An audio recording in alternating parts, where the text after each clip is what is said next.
மகாராஷ்டிர அரசியலில் திடீர் திருப்பம். சரத்பவாருக்கு ஆதரவாக அஜித் பவாரின் எம்எல்ஏக்கள். என்டிஏ கூட்டணி உடைகிறதா? பிஜேபி போட்ட மெகா பிளான். RSS இதழில் வெளியான முக்கிய செய்தி. தோல்விக்கு காரணம் அஜித் பவாரே. என்ன நடந்து கொண்டிருக்கிறது என்டிஏ கூட்டணி?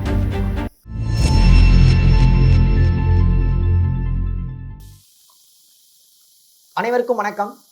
நான் உங்கள் ஐயனார். இந்த வீடியோவை முழுவதுமா பாருங்க. மறக்காம உங்களுடைய கருத்துக்களை நம்மளுடைய கமெண்ட் செக்ஷன்ல கமெண்ட் பண்ணிடுங்க. அதுக்கு முன்னாடி நம்ம ட்ரெண்டிங் தமிழ் நியூஸ் சேனலை சப்ஸ்கிரைப் பண்ணிடுங்க.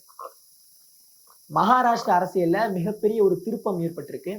ஒண்ணு என்ன அப்படின்ட்டு பாத்தீங்கன்னா, இந்த பக்கம் அஜித் பவாரிடம் உள்ள 4 எம்எல்ஏக்கள் தற்பொழுது சரத்பவாருக்கு ஆதரவாக நின்று கொண்டிருக்கிறார்கள்.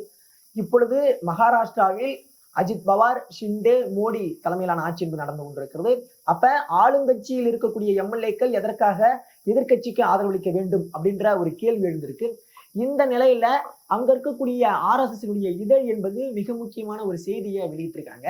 அந்த செய்தியில அவர்கள் அஜித் பவார் குறித்து பேசியது என்ன அப்படின்றத இந்த இந்தியன் எக்ஸ்பிரஸ் மிகப்பெரிய அளவுல கட்டுரையா கொடுத்திருக்காங்க அப்படின்றதையும் பார்க்க முடியுது.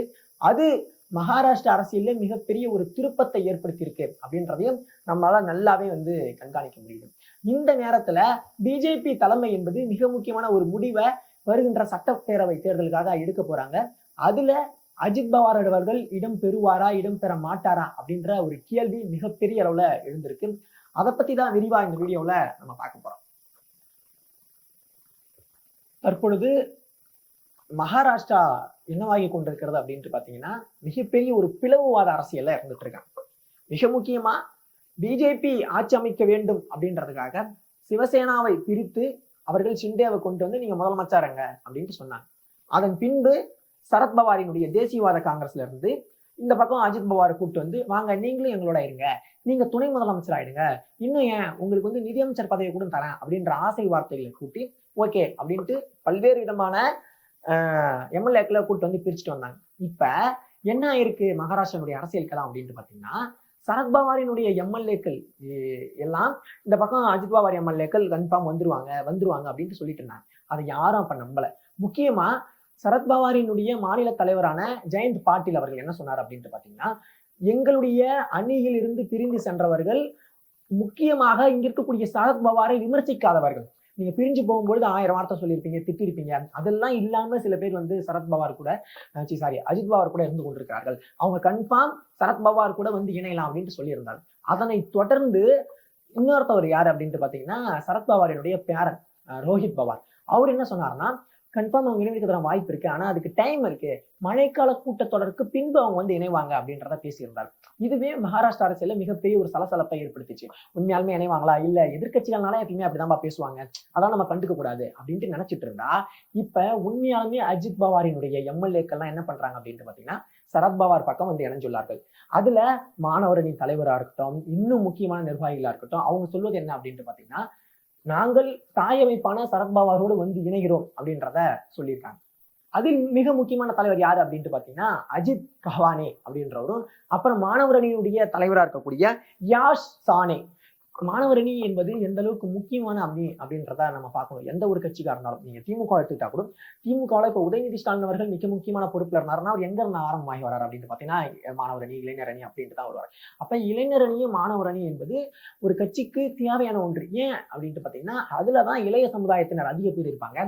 அந்த கட்சியை அடுத்த கட்டத்திற்கு, இன்னும் சொல்லணும்னா அடுத்த தலைமுறைக்கு கொண்டு செல்ல வேண்டிய தேவையை அவங்க ஏற்படுத்துவாங்க. அப்ப இங்க இருக்கக்கூடிய அஜித் பவாரினுடைய மாணவரணி தலைவராக இருக்கக்கூடியவரே நான் சரத்பவாரோட இணையறேன் அப்படின்ட்டு சொல்றாரு. அதோட சேர்த்து ராகுல் போஸ்லே, பங்கஜ் பாலேகர், இந்த 4 பேர் இணைஞ்சிருக்காங்க. இப்ப இந்த நேரத்துல என்ன ஆகுது அப்படின்ட்டு பாத்தீங்கன்னா, பிஜேபியினுடைய RSS இதழ் மிக முக்கியமான ஒரு கட்டுரையை வெளியிடுறாங்க. அந்த கட்டுரையில என்ன சொல்றாங்கன்னா, பிஜேபியினுடைய தோல்விக்கு காரணம் யாருன்னா இங்க இருக்கக்கூடிய அஜித் பவார் தான் அப்படின்ட்டு சொல்றாங்க.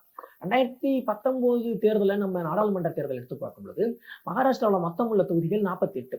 48ல 23 தொகுதிகள்ல பிஜேபி கூட்டணி வெற்றி பெறுது. ஆனா 2024 நாடாளுமன்ற தேர்தலின் பொழுது இங்க இருக்கக்கூடிய பிஜேபி வெல்லக்கூடிய இடங்கள் மொத்தமே 17 தான்.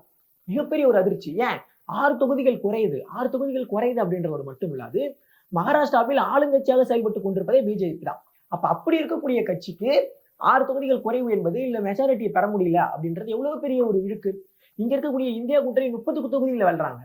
என்னன்னு சொல்லலாம் அப்படின்ட்டு பாத்தீங்கன்னா, அஜித் பவாருக்கு 4 தொகுதிகள் என்பது சட்டப்பேரவை மாநிலங்களவை நாடாளுமன்ற தேர்தலில் ஒதுக்கப்படுகிறது. இப்ப இந்த 4 தொகுதிகள்ல அவர் ஒரே இடத்த தான் வெற்றி பெறாரு. ஆனா இங்க இருக்கக்கூடிய சரத்பவார் நிற்கும் பொழுது 8 தொகுதியில வெற்றி பெறாரு. மிகப்பெரிய அளவுல வேரியேஷன். இந்த பக்கம் 1, இந்த பக்கம் 8 அப்படின்னும் பொழுது மக்கள் யார் பக்கம் நின்று கொண்டிருக்கிறார்கள்? மக்கள் யாரை உண்மையான தேசியவாத காங்கிரஸாக அங்கீகரித்துக் கொண்டிருக்கிறார்கள்? இன்னும் சொல்லனா சிவசேனா உண்மையானது யாரு அப்படின்றத நல்லாவே தெரியுது. சரிங்களா? இப்பேற்பட்ட நிலையில இந்த RSS இதழான விவேக் வாரா அதுலதான் அஜித் பவார் தான் காரணம். ஏன்னா எப்பயுமே பிஜேபி கூட்டணி யாரோட கூட்டணி வைக்கும் அப்படின்ட்டு பாத்தீங்கன்னா உத்தவ் தாக்கரேவோட. முன்னலா இப்பதான் ஷிண்டேவோட பிரிஞ்சுட்டார்ல. அப்போ உத்தவ் தாக்கரே அப்படின்றது நம்ம சிவசேனால வச்சுக்கலாம். பிஜேபிக்கும் சிவசேனாவுக்குமான ஒரு பாண்டு, ஒரு உறவு என்பது எப்போதுமே இருந்து கொண்டிருக்கிறது. குறிப்பா இவங்களும் இந்துத்துவா பேசுறாங்க, அவங்களும் இந்துத்துவா பேசுறாங்க. நீங்க உத்தவ் தாக்கரே ஒரு கூட்டத்துல சொல்லியிருப்பாரு. என்னன்னு சொல்லியிருப்பாருன்னா, மோடியை நோக்கி கேட்டிருப்பாரு, இன்னைக்கு நீங்க இந்துத்துவா பேசலாம், வலதுசாரி அரசியல் பேசலாம், ஆனா இதெல்லாம் கத்துக் கொடுத்ததே யாரு? நாங்க தான் அப்படின்ட்டு உத்தவ் தாக்கரே அவர்கள் பேசியிருப்பாரு. எங்களுக்கே நீங்க சொல்லி தரீங்களா? எங்களுக்கே மோடி அவர்கள் பாடம் எடுக்கிறாரா? உனக்கு கற்றுக் கொடுத்ததே நான் அப்படின்றத சொல்லியிருப்பாரு. ஏன்னா இங்க இருக்கக்கூடிய உத்தவ் தாக்கரேவனுடைய அப்பா பால் தாக்கரே என்பவர் அந்த அளவிற்கு வலதுசாரி சித்தாந்தத்தில், இன்னும் சொன்னா இந்துத்துவாவில் மிக முக்கியமாக செயல்பட்ட ஒருவராக மகாராஷ்டிராவில் பார்க்கப்படுகிறார். அப்ப இவங்களுக்கு இடையேயான கூட்டணியை அங்க இருக்கக்கூடியவர்கள் நார்மலா எடுத்துக்கிறாங்க. அதே நேரத்துல அஜித் பவார் இணைந்தது மக்கள் மத்தியில, குறிப்பாக தொழிலாளர் மத்தியில ஒரு குழப்பத்தை ஏற்படுத்துது. எதற்காக இவர் இணைகிறாரு? இவர் இணையறதுனால என்ன ஆக போகுது அப்படின்ற குழப்பத்தின் காரணமா தான் நமக்கு ஓட்டு விடல அப்படின்ட்டு யார் சொல்றா? RSS சொல்லுது. RSS சொல்றதுனால என்னப்பா அதெல்லாம் முக்கியமா ஏற்றுக்கப்படுமா அப்படின்னு கேட்டா, RSS நிலை தமிழ்நாட்டில் வேறு, வட மாநிலங்களில் வேறு அப்படின்றத நம்ம புரிஞ்சுக்கணும். அதுவும் குறிப்பா மகாராஷ்டிரா, மத்திய பிரதேசம், இது போன்ற இடங்கள், ராஜஸ்தான் போன்ற இடங்கள்லாம் இந்துத்துவா என்பது அது அப்படியே அந்த அளவுக்கு தூவி விடப்பட்டிருக்கு. அப்ப அந்த இடத்த RSS கட்டுரை என்பது மிக முக்கியமான ஒரு மெயின் பாயிண்டாக இருந்து கொண்டிருக்கு.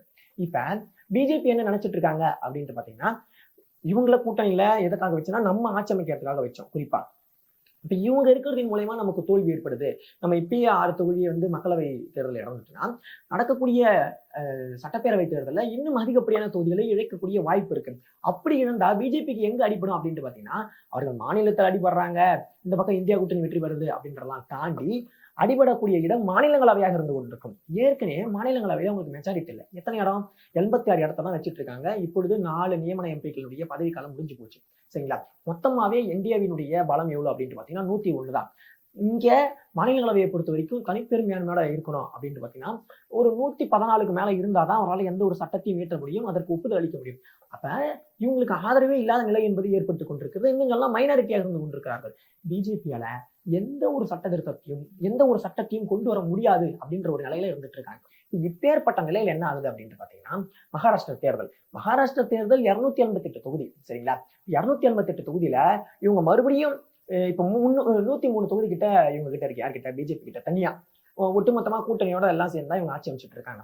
அப்ப இருக்கக்கூடிய தொகுதிகளையும் இழக்கக்கூடிய வாய்ப்பு ஏற்பட்டால் மாநிலங்களவை இன்னும் சீட்டு குறையும் பொழுது என்ன ஆகும் அப்படின்னு பாத்தீங்கன்னா, இவங்களால எதையுமே பண்ண முடியாது. ஒரு சட்டம் இயற்ற முடியாது, சட்ட திருத்தத்தை கொண்டு வர முடியாது. அவங்க இப்போ கடந்த 10 ஆண்டு மாதிரி எதுவுமே பண்ண முடியாது. அது மட்டும் இல்லாது மாநிலங்களில் தங்களுடைய ஆட்சி இழக்க நேரிடும். மாநிலங்கள்ல ஆட்சி இழக்க நேரிட்டா ஏற்கனவே இங்க இருக்கக்கூடிய தென் மாநிலங்கள் பிஜேபிக்கு எதிராக இருந்து கொண்டிருக்கிறது. குறிப்பாக மேற்கு வங்கம் போன்ற மாநிலங்களும் நம்ம அப்படியே எடுத்து பேசலாம். மேற்கு வங்கம், பஞ்சாப், டெல்லி அப்படின்ட்டு எல்லா இடத்தையும் நம்ம எடுத்து பேசும்பொழுது பிஜேபிக்கு எதிரான ஒரு மாநிலம் எல்லா இடத்தையும் இருந்துட்டு இருக்கு.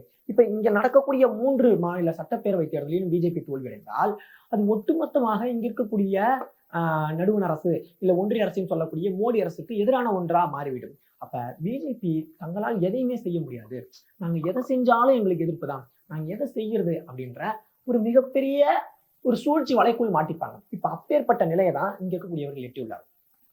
ஏன்னா இப்ப இங்க இருக்கக்கூடிய சரத்பவாரினுடைய அணி என்பது ஒன்று சேர போகக்கூடிய வாய்ப்பு இருக்கு. ஒருவேளை அஜித் பவார் அவர்களை பிஜேபி கழட்டி விட்டால், கன்ஃபார்ம் கழட்டி விட்டுரும், எங்களுக்கு தோல்வி அடையும். அஜித் பவார் போட்டா அஜித் பவார் யாரு கூட போவாரு? அவர் போய் தனிச்சு நின்று போட்டிடுவாரா சுயேட்சையா? முடியாது. அப்ப தாய் அமைப்பான இவர்கிட்ட சரத்பவார் கிட்ட தான் வந்தாக வேண்டும். எப்படியும் அது பேசப்பட்டது. அப்படி இங்க இருக்கக்கூடிய சரத்பவாரிடம் அஜித் பவார் சேர்ந்தால், ஏற்கனவே அஜித் பவார் அவர்கள் ஒரு எம்பியை பெற்றிருக்காரு. எங்க மக்களவையில அந்த ஒரு எம்பியோட வந்துருவாரு.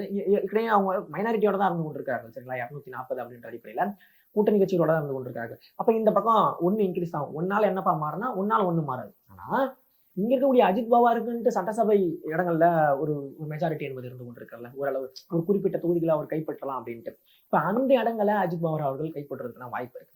அப்படின்னும் பொழுது இன்னும் மாநிலங்களவையில பிஜேபிக்கு வலிமை கூடியதற்கான வாய்ப்பு இருக்கு. ஏதோ ஒரு சீட்டு குறையுதுன்னு வச்சுக்கலாம். ஏன்னா மாநிலங்களவை பொறுத்த வரைக்கும் கம்மி தானே, 245 தானே. அப்ப அப்படின்னா பிஜேபி என்ன செய்யும் எதிர்வரும் காலங்களில் அப்படின்ற ஒரு கேள்வி உருவாகும். ஒட்டுமொத்தமாக மகாராஷ்டிரா, சரிங்களா, ஒட்டுமொத்தமான மகாராஷ்டிராவில் வலிமை செலுத்தக்கூடிய கட்சியாக மொத்தமே 4-5 தான் பார்க்கப்படுகிறது. அதுல முக்கியமா ஒண்ணு பிஜேபி, இன்னொன்னு காங்கிரஸ், அப்புறம் சிவசேனா, சரத்பவார். இந்த 4 தான் மிக முக்கியமானது. அப்ப பிஜேபி இந்த பக்கம், காங்கிரஸ் இந்த பக்கம் அப்படின்றதாலும் சிவசேனா என்பது முக்கியமான ஒரு கட்சியாக பார்க்கப்படுகிறது. அப்ப ஷிண்டே தான், ஷிண்டே வந்து அந்த அளவுக்கு எடுத்துக்க முடியாது. ஷிண்டே கூட இருந்து வந்தவர் தான். ஆனா உத்தவ் தாக்கரேவை தான் பால் தாக்கரேனுடைய வாரிசு அப்படின்ற அடிப்படையில அங்க இருக்கக்கூடிய மக்கள் ஏற்றுக்கொண்டிருக்கிறார்கள் அப்படின்றத பார்க்க முடியுது. அப்படி இருக்கும் பொழுது உத்தவ் தாக்கரேவுக்கான செல்வாக்கு என்பது குறையவில்லை, சரத்பவாருக்கான செல்வாக்கும் குறையவில்லை அப்படின்றத நம்மளால பார்க்க முடியுது. 8 தொகுதி ஜெயிக்கிறார்ல, எங்க 8 தொகுதி நாடாளுமன்ற தேர்தலில் ஜெயிக்கிறார்னா அப்ப 8 அதை நம்ம கணக்கு பண்ணல. அந்த அளவிற்கு அவர்களுக்கான செல்வாக்கு இருக்கும்போது அஜித் பவார் வந்து இணைஞ்சிறாரு. அஜித் பவார் கன்ஃபார்ம் இவங்களோட இருந்தாருன்னா அவர் சும்மா இருக்க மாட்டாரு. பிஜேபி என்ன நல்லா பண்ணுச்சு கடந்த ஆண்டுகளா நாங்க கூட இருக்கும் பொழுது, கூட இருந்த ஷிண்டே அவர்கள் என்ன நல்லா பண்ணாரு, ஷிண்டேவை பிஜேபி என்ன நல்லா பண்ணுச்சு அப்படின்றத போட்டு உடைப்பார் தேர்தல் பிரச்சாரத்துக்காக. அப்ப ஒட்டுமொத்தமான எதிர்ப்பு என்பது இங்க கிளம்பியோட மகாராஷ்டிராவில பிஜேபியால ஒண்ணுமே செய்ய முடியாது அப்படின்றது தெரிஞ்சு போச்சு. இனி வரும் காலங்கள்ல பிஜேபி எங்க போனாலும் ஒரு சிக்கல் அப்படின்ற ஒரு காலகட்டத்தை நோக்கி நகர்ந்து கொண்டிருக்கிறது அப்படின்றத நம்மளால பார்க்க முடியுது. ஒட்டுமொத்தமான கட்சிகள் எல்லாம் இல்ல பிஜேபி கூட்டணி கட்சியில் இருக்கக்கூடிய எல்லா கட்சிகளும் நசுக்கப்பட்டு கொண்டிருக்கிறது, ஒடுக்கப்பட்டு கொண்டிருக்கிறது. அதிலிருந்து அங்க இருக்கக்கூடியவர்கள் தப்பித்து எதிரணிக்கு திரும்பி கொண்டிருக்கிறார்கள் அப்படின்ற ஒரு மிக முக்கியமான நியூஸை நம்ம பார்த்துட்டு இருக்கோம். உங்களுடைய கருத்துக்கள் என்னவா இருக்கு அப்படின்றத நம்முடைய கமெண்ட் செக்ஷன்ல கமெண்ட் பண்ணுங்க. தொடர்ந்து நம்ம சேனலோட இணைந்திருங்கள். நன்றி, வணக்கம்.